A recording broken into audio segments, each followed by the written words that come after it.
There is a difference between the history of reality and the history available to historians, as it has been said that in writing history, historians leave something, add something and select something and then give it the name of history of a country. Such a history is in fact only a history of political power, which is no different from the history of large-scale murders and crimes. Chinua Achebe has written that till the time deer do not write their own history, the stories of hunters will continue to be sung in the history of deer. That is why in the history of India the Vedic culture has emerged, the Buddhist civilization has collapsed and the history of the original inhabitants is uprooted in between. History is not only that which has been written by the rulers and what has been written, but history is also that which our forefathers have suffered but has not been written. History, the claim in writing that is presented as history, but it is not history but is like history, it is pseudo-history. Identifying pseudo-history and real history is the right history vision. It is a strange historical perception that after the Indus Valley Civilization came the Vedic age. The Indus Valley Civilization was urban, while the Vedic culture was rural. It's the other way around. Does any civilization move from urban life to rural life? In the Indus Valley there were big cities. There were baths, there were wide roads. It was a very fine type of civilization, whereas in the Vedic age there were cattle herders, mud houses, reed huts. Tura is that these reed huts grew in the same northwest India, where there were big buildings of the Indus Empire. Don't you find such a historical sense counterproductive? You teach that the art of writing was developed in the Indus Valley Civilization, and then in the later Vedic culture, you start teaching that the art of writing was not developed in the Vedic age. In the Vedic age, people used to memorize orally and did not write down. Does this also happen? Educated civilization suddenly becomes illiterate. You also teach that there was sculpture in the Indus Valley Civilization, then after that they teach that there was no idol art in the Vedic age. Isn't it all the other way around? Stupa architecture, writing art, sculpture art, utensils art etc. have developed continuously in India. There is no gap.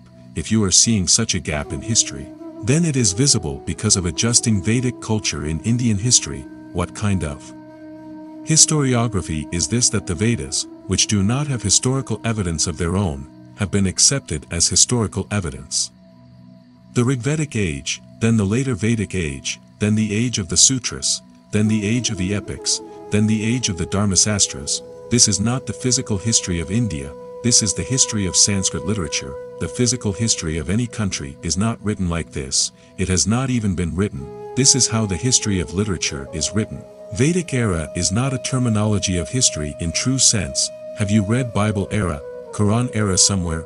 Vedic age, epic age, and Sutra age are not basically history but chapters of Sanskrit literature. Otherwise, the names of historical chapters of any country in the history of the world are not Bible age, Quranic age and Hadith age. Vedic language is old and Vedic culture is also old. Then the fact should also be investigated that where did the so-called gold coins, Nishka, and silver coins, Rajat, of Vedic age go, while the metal coins were first coined by Gautam Buddha, meet in the era, which is called hurt posture, while today's study is based on the measurement of the amount of fluorine in antiquities, the amount of radioactivity in charcoal and bone, geomagnetic observations and phylogenetics, then it is futile to determine the age of a hero or an object by a clumsy time scale like Satyuga or Dwapar. For example, the Vedas were composed at the beginning of creation. The Keda tree is 1,100 yojanas high. 1 year of deities is of 131,521 days of humans. In such cases the material history of India would follow the path of metals like copper, bronze, iron and pottery like grey, black, ochre. But caution is needed here too. You have lied once that after the Harappan civilization, the Vedic age has come in northern India. Now to prove this, you are telling another lie that the Iron Age came directly after the Copper Age in northern India. You blasted the Bronze Age civilization with the false canon of the Vedic Age. The Bronze Age came after the Copper Age in northwestern India. The Indus Valley Civilization is the epitome of the Bronze Age. But in eastern India historians brought Iron Age directly after Copper Age and they ate up Bronze Age. When iron was not discovered, people used to call copper as iron. Copper was called iron because the color of copper is red. Lohit means red colored, which is red in color. copper or iron, obviously red color is copper. That's why people used to call copper as iron. The word blood is derived from iron, lahu means blood, which is the color of blood, copper or iron. Copper is also called loha, iron, in Pali, that is, Pali is of that time, when iron was not discovered. Then the history of Pali with a cursory glance jumps to 1,000 years before Christ in northern India. The story of this cultural struggle described in the Vedas, and the Vedas dates back to the post-Mauryan period. This is the reason why there are references to stupas in Rigveda and Chaityas in Ramayana. It is said a lot that Rigved Ganga is described once and Yamuna 3 times in Vedas, but it is very little told that stupa is described twice in Rigveda. The Sanskrit stupa is basically a corruption of the Pali thupa. Many words are made from thup in Pali like thup, thupika, thupikat, thupara, etc. But many words will not be made from stupa in Sanskrit. The reason is that stupa is a foreign word for Sanskrit. Usually foreign words are sterile in any language. They do not have the ability to generate words. Stupa is a sterile word for Sanskrit. That is why the Sanskrit stupa is a modification of the Pali thupa, and those commentators who interpret stupa found in the Rigveda in any other sense are wrong. Stupa Buddha Ashamasamantarnahita, that means Buddha is embedded in it. This is verse number 7 of Rigveda's first division, Sukta 24, 6th Anyavak. In this, King Varun has also been called a Buddha, king. The whole meaning of the whole is related to each other.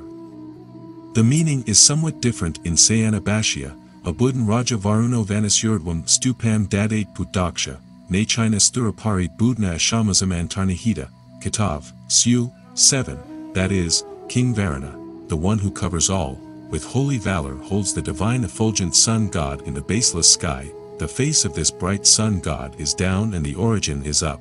Due to this, the divine rays continue to expand in the middle, but this meaning, which is based on Sayana Bhashya, is wrong, almost. All translators have used the same meaning.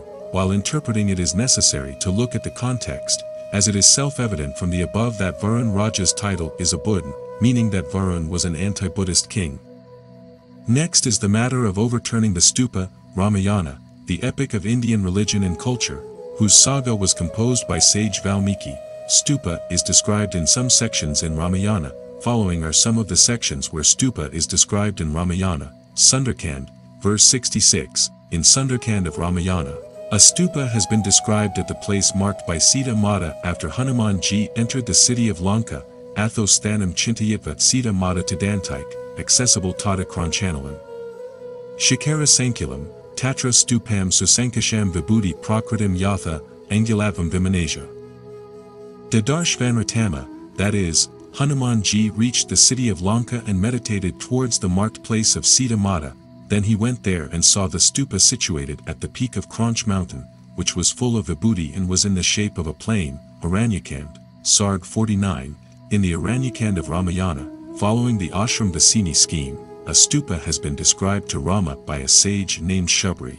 Tatra Ramo Mahabharva Matraja Tan Tata, Dadarsha Darshana Samyo Rupamashram Vasini. That is, after the Ashram Vasini scheme, Rama visited a sage named Shubri. Shubri showed Rama the stupa situated there, which was full of vibhuti and shining like a lion. Sundarkand, Canto 16, Ashokavanika Nama Nagari Rakshasavata. Tatra Ramina Samprapti Drishta Stupastata Bhavan, Ramayana, Sundarkand 16, 7, Hindi translation. There was a city called Ashokavathika, where Ravana's army was, and when Lord Rama reached there the stupa was seen. Both Ramayana and Rigveda are ancient and important texts of Hinduism which are the pillars of Indian history and culture. Stupa is mentioned in both these texts, which tell the deep mysteries of the old ages of history. From this we can infer that the authors of Ramayana and Rigveda are after the birth of Buddha, and the stories of Rigveda, Ramayana, are written after the Mauryan period. It is clear from the available data that the Indus Valley Civilization was urban while the Vedic culture was rural. Apart from this, it is also understandable that sculpture was developed in the Indus Valley, whereas it was not so in the Vedic age. History took a turn. There has been continuous dynamism in the development of stupa architecture, writing art, sculpture art, pottery art, etc. in Indian civilization. Therefore, It can be suggested that there are only differences between the two cultures and that there has been a reversal of history, and Vedic civilization has been established forcefully.